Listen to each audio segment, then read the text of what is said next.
기도하겠습니다. 하나님, 오늘부터 우리 사랑하는 성도들과 함께 또 다니엘서를 보게 하시니 감사합니다. 성령의 감동으로 쓰여진 이 다니엘서를 성령께서 깨닫게 하시고 하나님의 그 구속사의 마음 안에서 또 이스라엘과 열방을 향한 마지막 때를 향한 그 하나님의 소원하는 마음들이 우리 가운데 풀어지는 시간 될 수 있도록 성령 하나님 기름 부어 주시옵소서. 하나님, 우리 하늘마음교회가 더욱더 군대로 일어나게 하시고 정말 정렬되게 하시고 정말 기쁨으로 2025년을 시작할 수 있도록 기름 부어 주시옵소서. 예수님의 이름으로 기도합니다. 아멘. 네, 오늘부터 저희가 이제 금요일은 요한계시록, 또 주일은 이제 다니엘서를 함께 살펴보겠습니다. 다니엘서의 아주 중요한 코드 중에 여러 가지가 있지만 가장 중요한 게 뭐냐면요, 다음 세대에 대한 부분입니다. 네, 그래서 그런 부분도 함께 나누도록 하겠고요.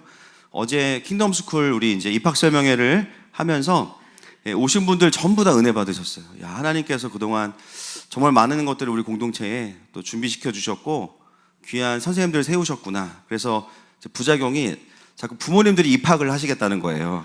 아주 지금 굉장히 애들은 학교 보내고 지금 이제 부작용인데, 하여튼 기도해 주셔서 올 자들이 올 수 있도록, 또 오지 않을 자들은 오지 않도록 기도해 주시면 감사하겠습니다. 그래서 학교가 막 커지고 이게 저희들의 어떤 부르심이 아니라 정말 말씀으로 아이들을 잘 통합적으로 키울 수 있도록 기도해 주시면 감사하겠습니다. 자, 오늘은 이제 다니엘서를 펼치며 다니엘서 개관을 함께 보겠습니다. 여러분, 다니엘서 하면 어떤 게 가장 많이 떠오르세요? 네, 풀무불과 사자굴, 그리고 다니엘의 새 친구, 그 다음에 다니엘 학습법 떠오르시죠? 그리고 이제 채식 다이어트 이런 거 떠오르시는 텐데, 다니엘서는 이 성경에 보면요, 구약은 역사서, 뭐 시가서, 선지서 이렇게 쭉 되어 있는데요, 거기에 어디에 범주에 속하냐면 다니엘서는 선지서에 속합니다. 역사가 절반 정도 기록이 되어 있지만 이 다니엘서는 역사를 우리에게 이야기하기보다는 다니엘이라는 한 사람을 통해서 하나님께서 보여주셨던 꿈과 환상, 하나님 나라의 그림들을 우리에게 보여주면서 이 선지서에 들어 있습니다. 그래서 다니엘은 이제 선지자적인 역할을 임무를 한 것으로 우리가 볼 수 있겠죠. 그래서 다니엘서의 별명은 뭐냐면 구약의 계시록입니다. 구약의 계시록. 그래서 우리는 금요일 날은 신약의 계시록, 주일은 구약의 계시록을 함께 그림을 맞춰가면서 이제 함께 보게 됩니다. 그래서 오늘은 이제 다니엘서를 좀 설명을 드리면, 먼저는 다니엘서는요, 유다 왕 여호야김이 다스린 지 3년째 되는 해에 느부갓네살에 의해서 이 남유다가 이제 멸망을 하게 됩니다. 그리고 어느 시대까지 이게 가게 되면요, 페르시아 바사 왕 고레스 3년까지 그때 받은 이 다니엘의 환상이 마지막에 이제 나와 있는 연도인데요, 거의 한 70년 정도의 시간을 이 다니엘서는 커버하고 있습니다. 70년 정도.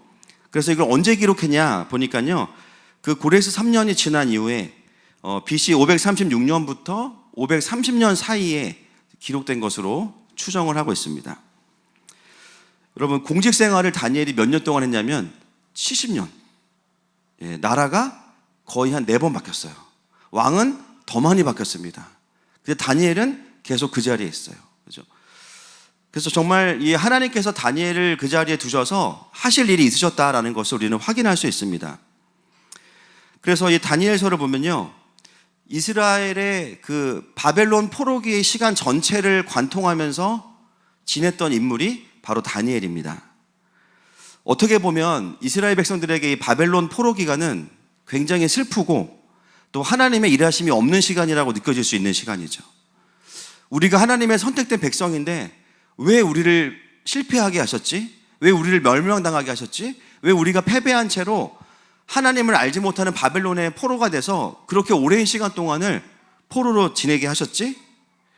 그 어려움의 시간들을 관통하면서 그 시간을 지냈던 사람이 바로 다니엘입니다.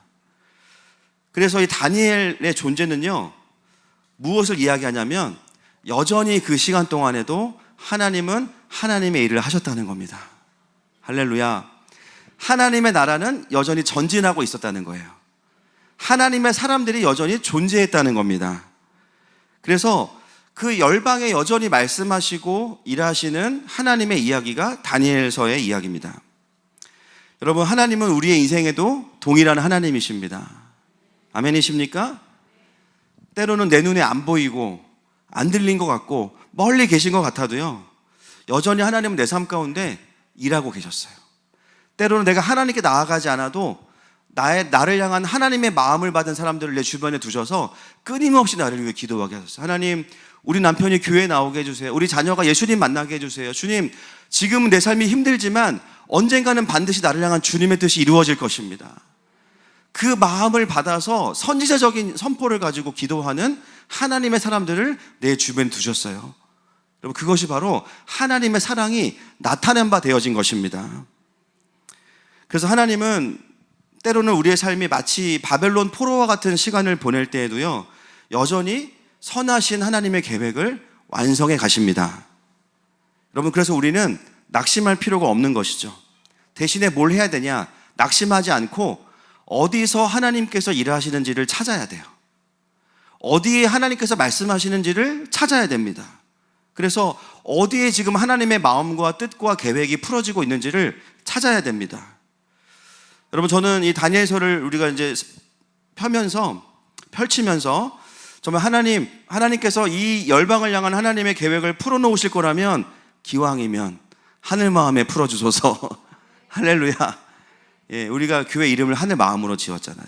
그렇죠? 여기다 안 푸시면 어디다 푸시겠어요? 할렐루야. 예, 그래서 하나님, 우리 공동체에 풀어주세요. 그런 기도가 나왔습니다.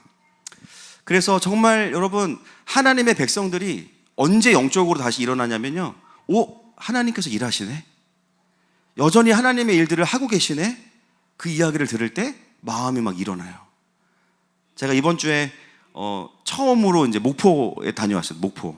목포는 항구다, 그죠? 목포에 다녀왔는데 금방 가더라고요. SRT 타고 한 2시간 반이면 가는데, 목포에서 이 주빌리라 그래서 북한을 위해서 계속 기도하는, 7년 이상 기도한 모임에 가서 이제 그동안 하나님께서 우리 교회에 보내주셨던 우리 북한 지체들에 대한 이야기들, 또 하나님이 하셨던 이야기들을 좀 나누고 왔습니다. 예, 저희 교회가 어떻게 이 북한 사역을 시작했는지 아시죠? 2017년에 탈북민 자매가 이제 하나원에 왔는데 정기검진을 받아보니까 위암 말기였어요. 예, 그래서 이 자매가 돌볼 사람이 없었기 때문에 이 병원 근처에 이제 집을 얻게 돼서 저희 교회에서 그 자매를 이제 여자 전사님들이 돌보셨어요. 그렇게 한 6개월을 돌보고 주일날 아침에 하나님께서 그 자매를 이제 천국으로 데려가셨어요. 그래서 저희는 이제 북한에 대한 사역을 뭐 음성 듣고 하거나 북한에 대한 어떤 신학적인 근거를 가지고 시작한 게 아니라 그냥 한 명의 자매를 같이 교회가 품으면서, 그때 그 한 명의 자매가 이제 소원이 뭐였냐면 음악회를 한번 가보고 싶다 그래서, 근데 몸이 음악회를 갈 수 있는 몸이 아니었기 때문에 저희가 한 명을 위해서 음악회를 준비했어요. 기억나시죠? 그때. 그래서 막 주변에 합창단부터 막 유명한 아티스트들 다 그냥 다 강제로 불러다가 그 자매 한 명을 위해서 이제 음악회를 해줬었는데 너무너무 행복했던 모습이 기억이 납니다. 그러면서 하나님께서 그 또 몇 개월 있다가 이제 임바울 목사님, 누님 사랑해요, 임바울 목사님 보내셔가지고 이제 또 같이 훈련하고, 또 잘 훈련시켰더니 또 오정현 목사님이 데려갔어요. 그죠? 데려가고, 또 한옥금학교 청소년들 70명의 탈북민 청소년들에게 또 복음을 전하고, 또 그들이 하나님을 만나는 일들이 있었고, 또 여러분 어떤 일이 있었습니까? 베트남에 그 10명인가요? 탈북한 베트남에 이제 탈북민들 보면서 우리가 막 기도했잖아요. 근데 그 중에 한 자매가 이제 우리 교회 왔죠. 예, 연희가 우리 교회 와서 또 가족이 되고, 또 러시아를 통해서 또 탈북민들에게 신발도 보내고, 또 우리 선교사님과 함께 동역하고, 그렇게 하는 모습들을 그냥 덤덤히 나눴어요. 나눴을 때 많은 분들이 우시고, 끝나고 나서 이제 한 아주 자그마한 여성분이 오셨는데 한 60살 정도 돼 보신 분이신데 고개를 이렇게 숙이시더라고요. 그래서 저도 인사를 드렸더니 탈북민이신 거예요. 네. 너무너무 감사하다는 거예요. 예. 우리를 가족으로 대해줘서 감사하고, 우리가 단지 구제의 대상이 아니라 똑같은 양육의 대상이어서 너무 감사하다는 거예요. 그러면서 너무너무 많은 위로를 얻으셨다. 그리고 그 다음에는 이제 북한 헌신된 선교사들이 이제 기도받으러 오셔가지고 또 기도해드리고, 정말 그 목포 안에도 이 150명의 탈북민들이 계신데요. 그래서 또 너무나 이제 귀한 시간들을 보내고 왔는데, 한 목사님께서 그분이 94년도부터 탈북민들을 위해서 사역하고 기도해 오셨는데요. 이렇게 한 작은 교회가 복음으로 북한의 지체들을 바꿔내는 모습을 처음 들으셨다는 거예요, 본인은. 제가 그랬어요. 많이 있습니다. 그랬어요. 우리 교회만 그런 거 아닙니다. 그리고 복음의 능력이 있습니다. 그래서 그걸 볼 때 마음에 통일이 멀지 않았구나라는 마음이 훅 올라오면서 거기 왔던 목회자분들의 마음이 영적으로 이렇게 인커리징 되는 그런 시간들이 있었습니다. 여러분, 하나님의 백성들은 하나님께서 일하심을 볼 때 그 믿음이 일어납니다. 할렐루야.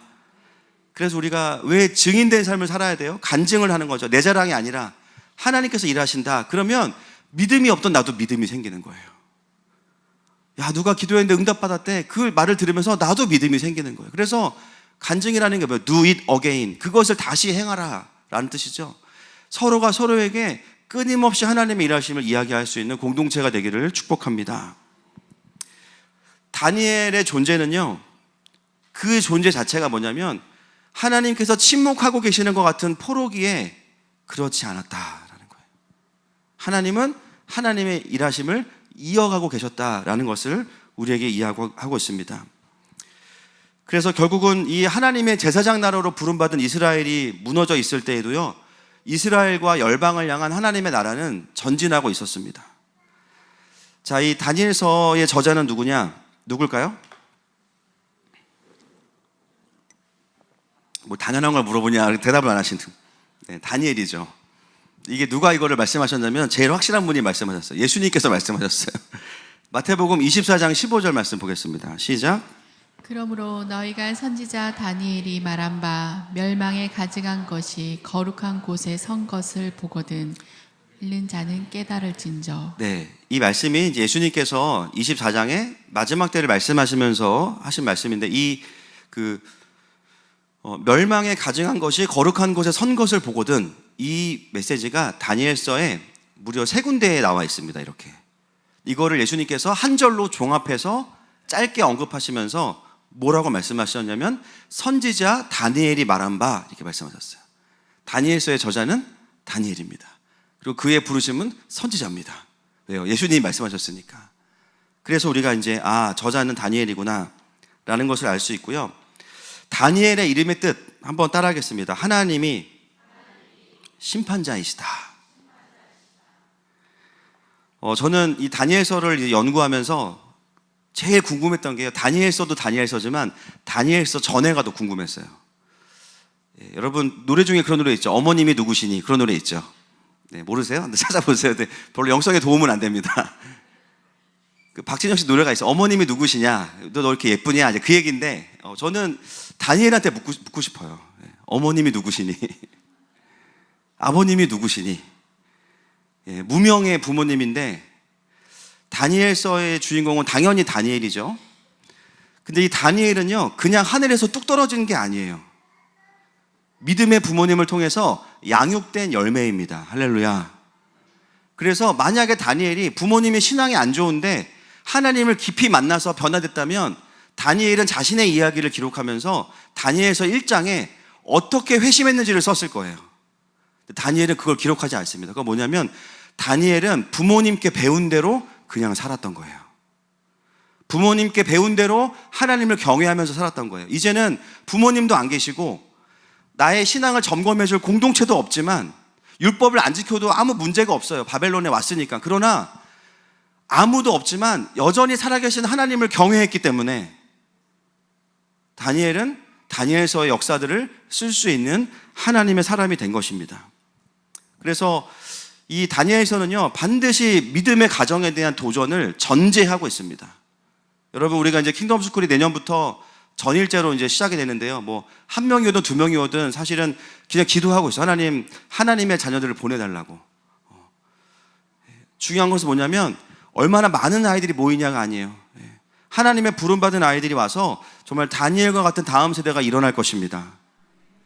그래서 이 다니엘은 원래는 이제 그냥 포로로 간 게 아니라 남유다의 귀족들의 자녀들 중에서 똑똑한 자녀들만 데리고 갔어요. 바벨론 포로로. 옆 사람에게 이렇게 선포합시다. 안심하세요. 시작. 예, 너무 감사하죠. 할렐루야. 우리가 포로될 일은 없습니다. 우리 자녀들도 은혜 주실 줄 믿습니다. 다니엘은 이제 스마트한 것 같아요. 보니까 귀족 출신이고 스마트해. 그래서 이제 바벨론의 정책이 뭐냐면 힘으로 누르는 게 아니라 그 점령한 나라의 다음 세대들을 데려다가 외모는 유대인이지만 그 내면은 완전히 바벨론화 시키는 거예요. 완전히 바벨론화 시켜서 그들을 바벨론의 리더로 고용해서 다시 그 나라를 다스리도록 굉장히 높은 차원의 전략을 가지고 있죠. 여러분, 지금 사단이 하는 일이 무엇입니까? 다음 세대들에게 똑같이 하고 있어요. 부모님 3대째 신앙 있는 집안, 목회자 자녀들, 장로님 자녀들, 기도하는 부모님, 근데 그 자녀들이 어떻게 돼요? 사단은 그 자녀들을 데려다가 바벨론화 시킵니다. 미디어를 통해서, 또 인본주의 교육을 통해서. 그래서 외모는 모태신앙이고 외모는 믿음의 집안인데 그의 생각과 정신 상태는 뭐예요? 완전히 인본주의화되어 있는 거죠. 여러분, 다음 세대가 대학을 가면서 많이들 교회를 떠납니다. 갑자기 떠나는 게 아니에요. 그죠? 쌓여왔던 메시지가 이제는 자유야, 이 소리와 함께 완전히 이제 인생의 주인이 바뀌어버리는 거예요. 이제는 내가 부모님 말 듣지 않겠다. 이제 내가 내 마음대로 하겠다. 그런 마음들이 이제 올라오기 시작하는 거죠. 이번 주에 제가 방문했던 이 목포도요, 여러분 네이버에 그 목포 인구 딱 쳐보시면 그래프가 나오는데요, 이렇게 내려갑니다. 이렇게 내려요, 인구가. 25만, 24만, 지금 21만, 이렇게 내려갑니다. 그래서 모든 목회자분들이 하는 말이 뭐냐면 교회에 30, 40대가 없고 다음 세대가 없다는 거예요. 여러분, 만약에 교회가 영적으로 깨어서 이 바벨론과의 전쟁을 선포하고 하나님 나라, 킹덤 오브 갓을 가르치기 시작하면요, 제가 그렇게 권면을 드렸어요. 멀리서도 젊은 세대가 오는 교회를 만들어주세요. 할렐루야. 야, 목포에 그 교회 가면 다음 세대를 향한 아주 괜찮은 학교가 있다더라. 우리 아이들을 말씀으로 키울 수 있는 학교가 있다더라. 그러면 옵니다. 여러분, 사단이 마지막 때에도 이 계시록에도 지금 바벨론이 인간의 나라의 상징이잖아요. 이 바벨론이 하는 일이 뭐예요? 교회의 다음 세대들을 인본주의화 시켜서 교회를 무너뜨리고 그 다음 리더십을 없애는 게 목표입니다. 그 모든 스피릿이 죄송하지만 공교육에 그냥 스며들어 있잖아요. 그냥 아이들이 자연스럽게 그것들을 받아들일 수밖에 없는 구조가 돼 있어요. 임재를 꺼트리고 내가 내 인생의 결정권자가 되게 하고 나의 죄성을 인권이라고 보장하게 만들고 하나님이 판단자가 아니라 내가 판단자가 되게 하는 교육들이 그냥 전 세계에 풀어져 있는 거죠. 근데 오늘 다니엘의 이름의 뜻이 무엇입니까? 하나님께서 심판자이시다라는 거예요. 즉 다니엘의 부모님은 다니엘에게 무엇을 가르쳤냐면 하나님의 주권을 가르친 겁니다. 하나님의 주권. 그래서 진짜 제대로 키워진 자녀들은요, 바벨론에서부터 성과 속을 구별하는 게 아니라 바벨론이라는 한복판에 들어갔지만 그 안에서도 거룩을 지키는 겁니다. 그 안에서도 하나님을 향한 경외함을 가지고 살아가는 거예요. 그래서 다니엘은 도시 선교사입니다. 아마도 이 다니엘이 포로로 가기 전에 그 청소년기의 시간 동안에 제대로 된 신앙교육과 율법적인 것을 넘어서서 진짜 하나님을 경외하는 신앙을 배웠던 것이죠. 자, 다니엘서는 전체 구조를 좀 설명을 드리겠습니다. 다니엘서는요, 심플해요. 이겁니다. 자, 1장부터 6장까지는 뭐죠? 역사. 그래서 이제 1장부터 6장까지는 주일학교 단골 메뉴 랭킹 3위 안에 들어가요. 1위 다윗과 골리앗, 그렇죠? 2위 풀무불, 3위 삼손 이렇게 들어가는데 1장부터 6장까지는 이제 우리가 알고 있는 다니엘의 역사. 그래서 여기까지는 재밌어요. 막 읽어가면서 신난다, 재밌다 막. 근데 이제 7장부터는 이제 꿈나라로 들어갑니다. 7장부터 12장까지가 이제 다니엘이 본 꿈과 환상과 예언이거든요. 그리고 이제 역사지만 2장에 아주 중요한 이 금신상의 그 신상의 환상이 나오는데 이게 이제 또 중요한 환상입니다. 그래서 크게는 역사와 예언으로 구분할 수 있어요. 자, 그 중에서 이제 역사에 대한 부분을 보겠습니다. 역사는요, 1장은 다니엘, 언약러 다니엘이 나옵니다. 다음 주에 볼 텐데요. 1장이 굉장히 중요합니다. 왜냐하면 1장에서 실제로 하나님의 백성과 하나님의 자녀들에게 가장 중요한 게 무엇인지가 다 나와요. 원리가. 그리고 그 원리가 풀어져 있는 다니엘을 통해서 이제는 12장까지 관통하는 하나님의 역사를 보게 됩니다. 그래서 이제 1장에서 가장 중요한 포인트를 살펴보게 되고요. 그래서 이제 1장에서 나오는 게 뭡니까? 이제 우상에게 드려진 제물을 안 먹고, 그죠? 야채만 열을 먹었더니 피부가 윤택해졌더라. 할렐루야. 이거는 진짜 하나님의 섭리예요. 그죠? 그래서 이제 그런 얘기가 나오고, 2장부터 4장까지 보면 느부갓네살이 꿈을 꿉니다. 여러분, 느부갓네살이 얼마나 성격이 악독한지 꿈을 가르쳐주고 해석을 하라고 해야 되는데 꿈을 안 가르쳐줘요. 그게 뭐예요? 너네가 진짜인지 내가 확인해 보겠다는 거예요. 그래서 꿈도 맞히고 해석도 하라는 거예요. 근데 거기에는 수많은 술객들과 마법사들이 못합니다. 누가 해요? 다니엘이 꿈을 해석합니다. 그러면서 다니엘이 이제 무대의 중앙에 딱 등장을 하게 되죠. 그러면서 그 신상의 꿈이 다니엘서 전체의 예언의 중요한 뼈대가 되는 꿈을, 환상을 그때 이제 풀어놓게 되는 겁니다.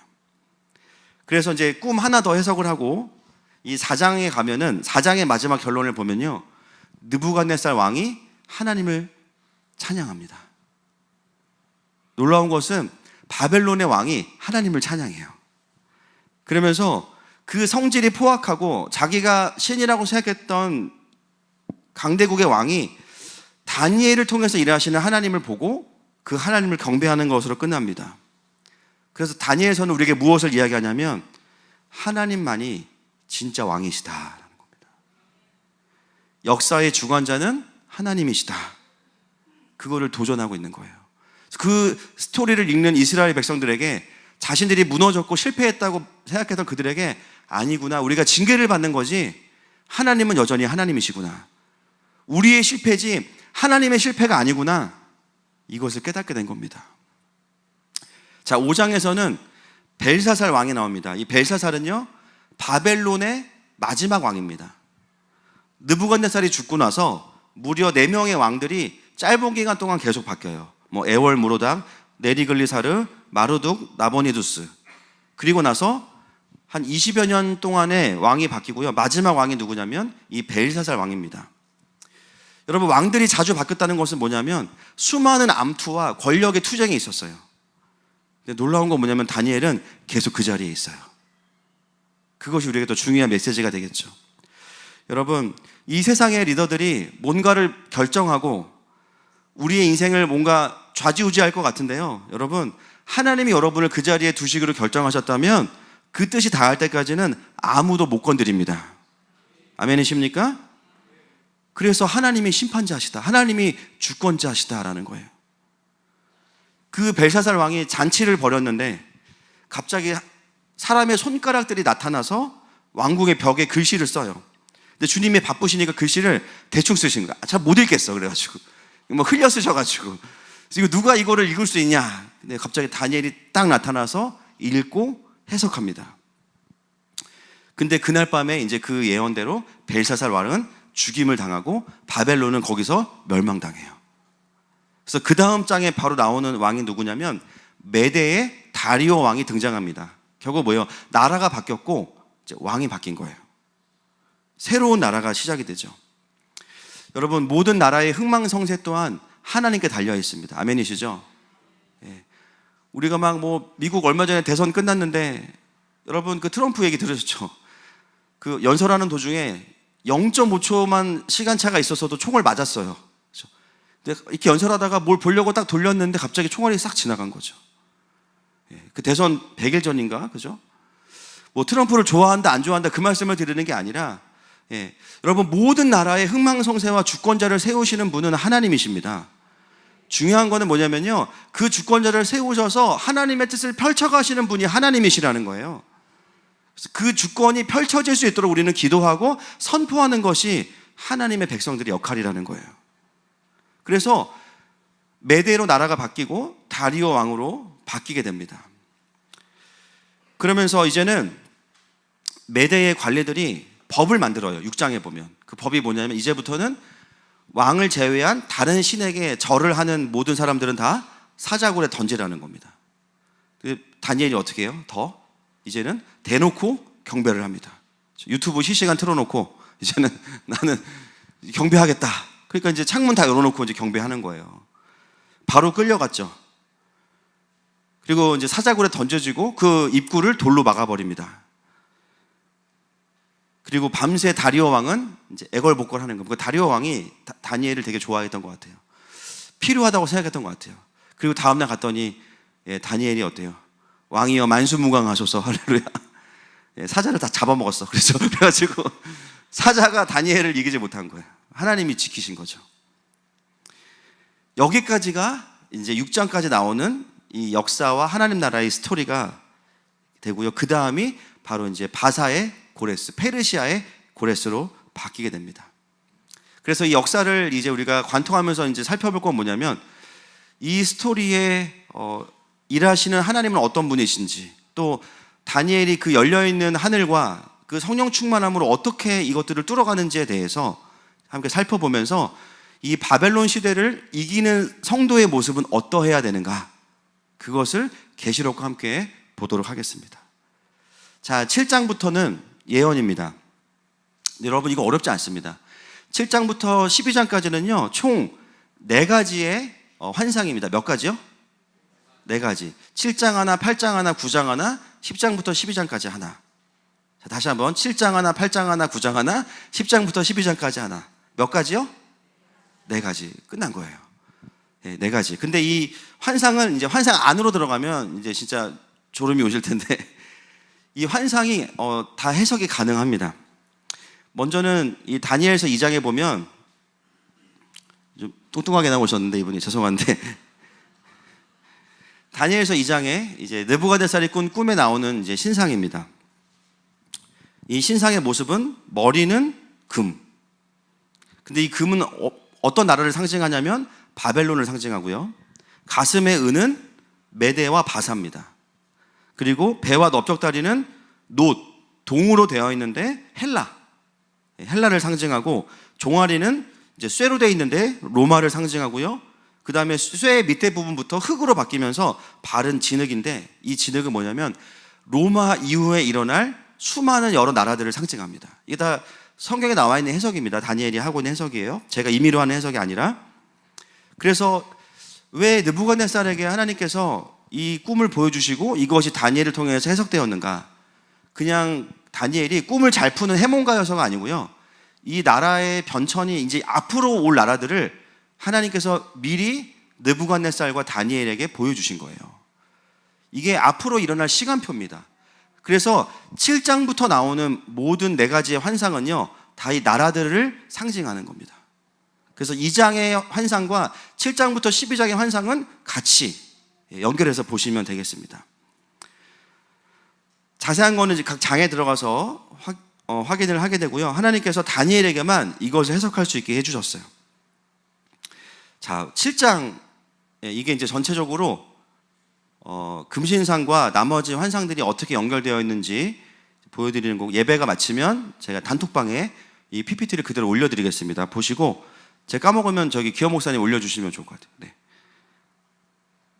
그래서 환상이 4가지고 있구나. 그리고 2장에서 환상이 되게 중요한 이제 뼈대가 되는구나. 이것만 기억하시면 돼요. 자, 7장에는 짐승이 나옵니다. 한번 읽어보겠습니다. 2절부터 4절까지 시작. 다니엘이 진술하여 이르되 내가 밤에 환상을 보았는데 하늘에 4 바람이 큰 바다로 몰려 불더니 큰 짐승 4이 바다에서 나왔는데 그 모양이 각각 다르더라. 첫째는 사자와 같은데 독수리의 날개가 있더니 내가 보는 중에 그 날개가 뽑혔고, 또 땅에서 들려서 사람처럼 2발로 서게 함을 받았으며 또 사람의 마음을 받더라. 또 보니 다른 짐승 곧 둘째는 곰과 같은데 그것이 몸 한쪽을 들었고 그 입의 잇사이에는 새 갈빗대가 물렸는데, 그것에게 말하는 자들이 있어 이르기를 일어나서 많은 고기를 먹으라 하였더라. 그 후에 내가 또 본즉 다른 짐승 곧 표범과 같은 것이 있는데 그 등에는 새의 날개 4이 있고 그 그 짐승에게 또 머리 넷이 있으며 권세를 받았더라. 여러분 그림이 그려지세요? 아니죠. 자 보십시오. 이렇게 되어 있습니다. 네 가지의 이제 짐승들입니다. 그래서 이게 현상에는 없는, 그게 환상이죠. 환상. 네 가지의 짐승이 나오는데요. 이 짐승들의 모습이 보면 이제 이렇게 나오는데 다 계시록 13장에 나오는 짐승과 똑같습니다. 한일의 후반부에 나타나서 성도들을 공격하는 그 짐승들과 똑같은 그림입니다. 그래서 7장부터는요 계시록과 완전히 일치하고 연결되어 있어요. 그래서 다니엘이 풀어지려면 계시록이 풀어져야 되고요, 계시록이 풀어져야 다니엘이 풀어져요. 이거를 따로 보기 때문에 이제 헷갈리는데, 기본적으로 구약에 능통한 랍비들이나 유대인들은 이제 눈이 열리면 이게 그냥 자동적으로 이게 매칭이 되죠. 여러분들 그때 제가 서론 설교하면서 만약에 주님께서 우리에게 계시록을 주시려고 하면 무엇을 통해서 그림을 보여주신다 그랬어요? 동양화를 통해서 보여주신다 그랬죠. 그래서 우산 쓰신 분이 예수님이다, 막 그런 얘기 말씀드렸잖아요.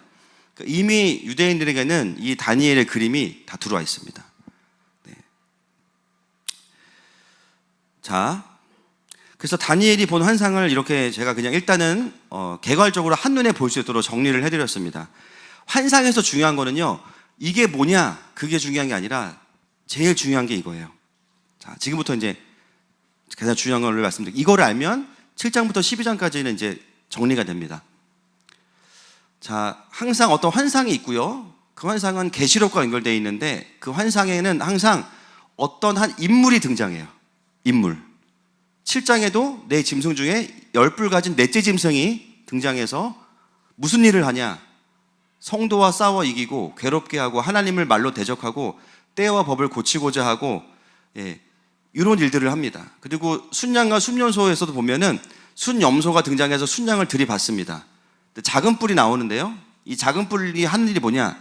하늘의 군대와 별들을 땅에 떨어뜨리고 하나님을 대적하고 제사를 폐지하고 성소를 헐고 이런 일들을 합니다. 이게 전부 다 어디와 연결되냐면요, 계시록 12장에 한일회와 다 연결되어 있어요. 이해되시죠? 그래서 여러분 다니엘서를 들으시는, 주일날 들으시는 분들은 반드시 계시록을 같이 들어주시면 좋겠습니다. 또 70일의 환상이 나오는데 이 70일의 예언 가운데 왕의 백성이 나옵니다. 왕의 백성. 이 사람이 하는 일이 뭐냐?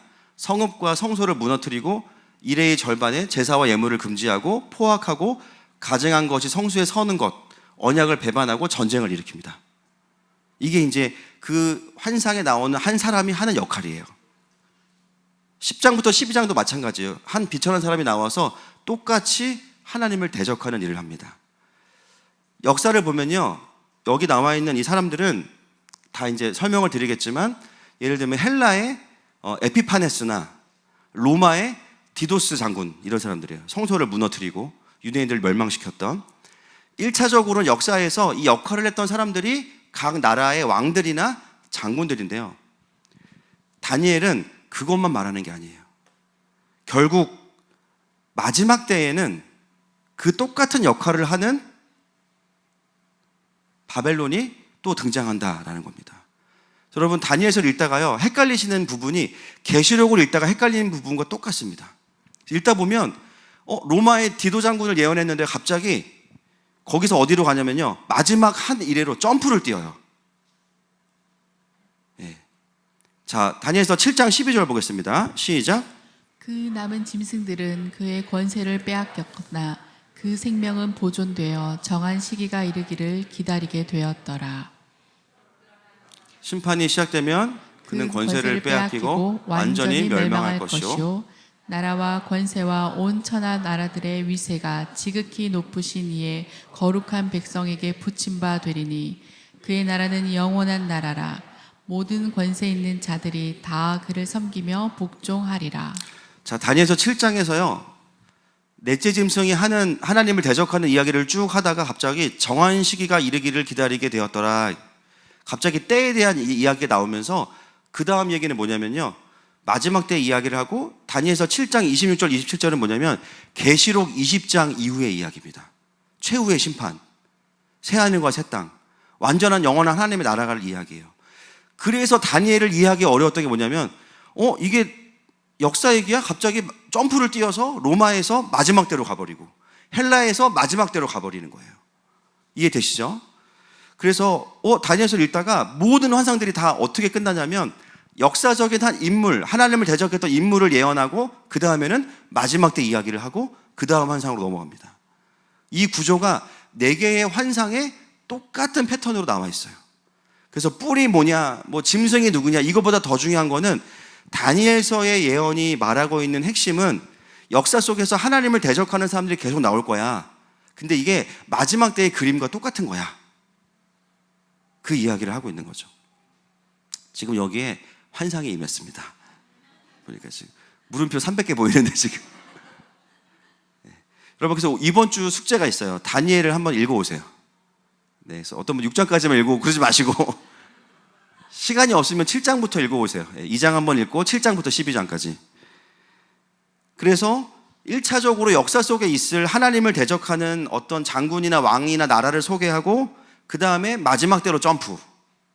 그래서 계시록 12장, 13장 연결했다가 20장으로 이렇게 다니엘서는 풀어지고 있는 것이죠. 자, 그래서 이제 보시면요. 많은 분들이 이제 질문이 그거예요. 바벨론부터 시작해서 로마까지는 예언을 해주셨으면 그 뒤에 일어날 수많은 강대국들이 있잖아요. 왜 얘기 안 하셨냐? 왜 점프를 떼었냐? 제가 뭐라고 써놨어요? 저기다가? 이하 동문입니다. 그 이후에 일어나는 모든 왕들과 장군들 보면 똑같은 패턴으로 하나님의 나라를 대적하고 때와 법을 고치는 자들이 계속 나옵니다. 여러분, 아까도 다니엘서에 보면요, 다리오 이제 메대가 나라가 바뀐 다음에 법을 고쳐요. 차별금지법, 법을 고쳐요. 그래서 어떻게 해요? 하나님을 경외하지 못하게 해요. 그죠? 그 결국은 때와 법을 고치는 어떤 이 정사와 권세는 계속 일어납니다. 나라들이 끊임없이 일어나요. 반복이 되다가 결국은 한 일에 그게 이제 완전히 완성되는 핍박이 오는 것이죠. 그래서 계시록을 이해하려면 결국은 이제 다니엘서와 함께 봐야 된다라는 것입니다. 오늘 좀 어떻게 보면 너무 복잡한 얘기일 수 있지만 제가 좀 빨리 끝내드리려고 합니다. 다음 주부터 이제 이거를 이제 풀어서 이제 장별로 이게 어떻게 성취가 되고 완성이 되는지를 함께 좀 나누려고 합니다. 자, 말씀을 같이 읽겠습니다. 시작. 그가 이르되 다니엘아 갈지어다. 이 말은 마지막 때까지 간수하고 봉함할 것임이니라. 너는 가서 마지막을 기다리라. 이는 내가 평안히 쉬다가 끝날에는 내 몫을 누릴 것임이라. 다니엘서 마지막에 보면 하나님께서 뭐라고 말씀하시냐면요, 이 말은 마지막 때까지 간수하고 어떻게 하라고요? 봉함하라.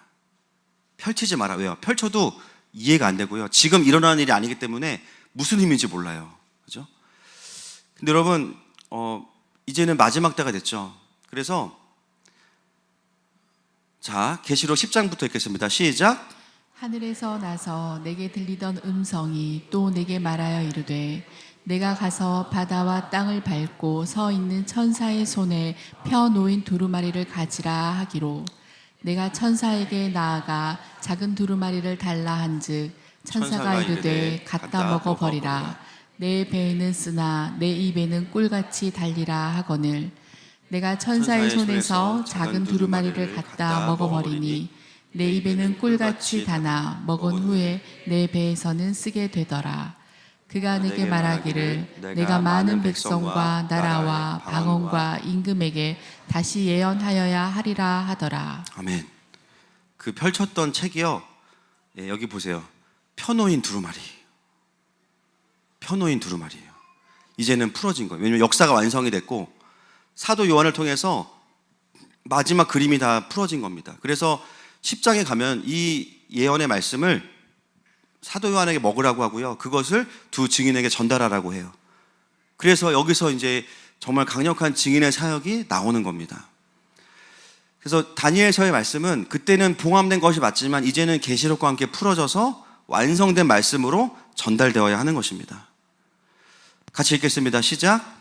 이 예언의 말씀을 읽는 자와 듣는 자와 그 가운데 기록한 것을 지키는 자는 복이 있나니 때가 가까움이라. 아멘. 그래서 우리는 계시가 풀어진 삶을 살아가고 있고요. 자, 마지막 말씀 읽겠습니다. 시작. 주 여호와의 말씀이니라. 보라, 날이 이를지라 내가 기근을 땅에 보내리니 양식이 없어 주림이 아니며 물이 없어 가람이 아니요 여호와의 말씀을 듣지 못한 기갈이라. 사람이 이 바다에서 저 바다까지 북쪽에서 동쪽까지 비틀거리며 여호와의 말씀을 구하려고 돌아다녀도 얻지 못하리니 그날에 아름다운 처녀와 젊은 남자가 다 갈아여 쓰러지리라. 아멘. 네, 여러분, 마지막 때에는 우리가 식량이 없는 기근도 있지만 더 심각한 기근은 말씀의 기근입니다. 때에 맞는 하나님의 말씀이 풀어지지 않으면 영은 죽어요. 이상하다. 전에 은혜 받았던 말씀인데 왜 나한테도 배고프지? 지금 주시는 메시지가 있는 거예요. 그 하나님의 타임라인과 함께 가면서 풀어져야 되는 메시지. 그래서 저희는 계시록과 다니엘을 보면서 정말 이 마지막 때에 하나님께서 교회들을 향하여 말씀하시는 내용들을 함께 나누고 2025년을 전진해 갈 것입니다. 이 말씀은 우리를 향해서 이 바벨론의 통치, 거대한 인본주의의 바벨론의 통치 아래 살아가는 우리에게 마지막 때를 승리하는 다니엘의 모습은 무엇인지, 또 우리가 그 승리를 경험하기 위해서 우리가 돌파해야 되는 것은 무엇이고 회복해야 되는 것은 무엇인지를 하나님께서 가르쳐 주실 겁니다. 여러분, 2025년을 정말 우리가 다니엘의 새 친구와 같은 공동체가 되어서 전진하는 증인의 공동체가 되기를 축복합니다. 이 시간 함께 좀 찬양하고 기도했으면 좋겠습니다. 특별히 다니엘서를 이제 선포하면서 하나님께서 우리 다음 세대에게 놀라운 부흥을 주실 줄 믿습니다.